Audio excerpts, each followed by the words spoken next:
everybody, my name is Janine Golia. Welcome to my studio. Okay, this is my first YouTube video and I'm so happy to be here. I've been wanting to do this for a long time. Today's the day. Alright, let's get right into it. I have been working on some fluid paintings for the last 4 weeks or so, and now it is time to varnish these paintings. So first of all, when you are working with fluid painting, you want to remember to wash the paintings off really well. There is silicone involved. You don't want any silicone on your painting before you varnish. So I use dish soap. It's a degreaser and it works really beautifully, and you would do it just like you wash your dishes actually. Just don't use a hard sponge. Okay, so these have been sitting for a while. Like I said, 2 or 3 weeks. This is a little guy. And we're ready to varnish. So what you want to do is you want to get your painting up off of the surface that you're working on. You can see I use some like big push pins. You can get these push pins off of Amazon. They're called giant push pins. You can also use cups, like the Dixie plastic cups. I'll show you what that looks like too.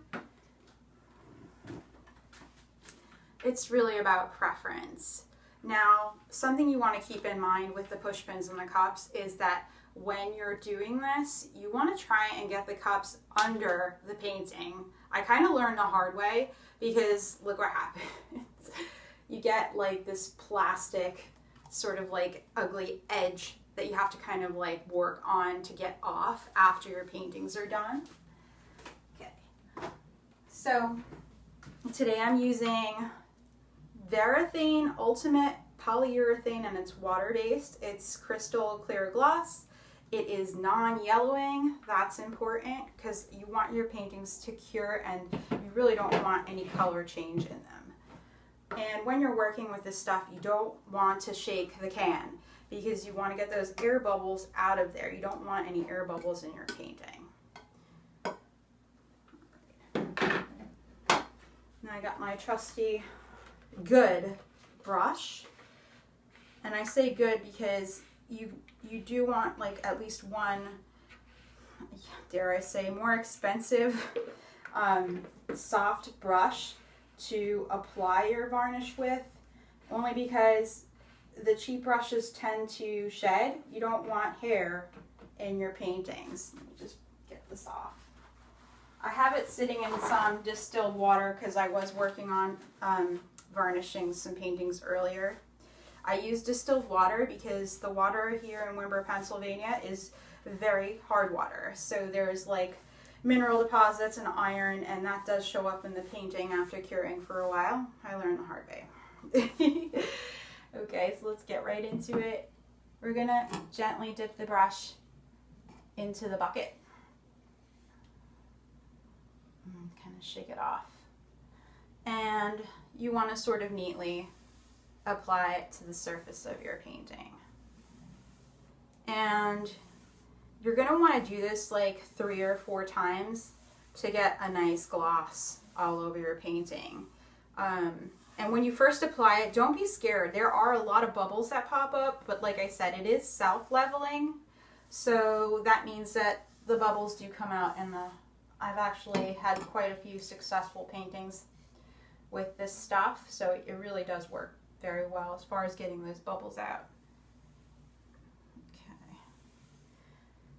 So yes, I've been working with fluid painting for about 4 weeks, and it is like one of the most fun methods of art I've ever come across, and my work is all about having fun. You know, if it's not fun, I really don't want to do it, to be honest. Okay, and the other thing is my motto is good enough. Like, one of my mottos is good enough. So don't get too serious. You don't want to be like a perfectionist because that's just stifling. Okay. I know it's messy. That's part of it. And also fluid painting is extremely messy. Like, I ended up with a big blue spot on my ass after making the first set of paintings. Yeah. So when you're working with these paintings, when you're doing it, or even when you're varnishing, you want to make sure that your hair is back or out of the way. You don't want any hair on your surface. Wear some comfortable clothes, stuff you really don't care about getting like paint on, because that's what happens. All right, so this one's good to go for now. I'll probably apply like 2 or 3 more coats on this one. And I'm going to show you the finished product. Now, whenever you're moving this out of the way, put it in a place where it's going to dry without any sort of dust or cat hair. If you have a dog or a cat, you want to make sure that it's kind of like out of the way of that. Okay. So you want to wait about 24 to 48 hours for that painting to dry. Depending on how humid it is. It is very humid in Wimber, Pennsylvania in June. So this one's probably going to take about 48 hours to dry, just enough so that I can varnish again. Here is a finished piece. We'll just have to get the Dixie cups off of it and probably chisel off the edges. But it's one of my first paintings and I'm really proud of it. Like, look at that. That's pretty good. All right. If you like this video, please favorite the video. Subscribe to my YouTube channel. So happy to meet you guys. Peace out.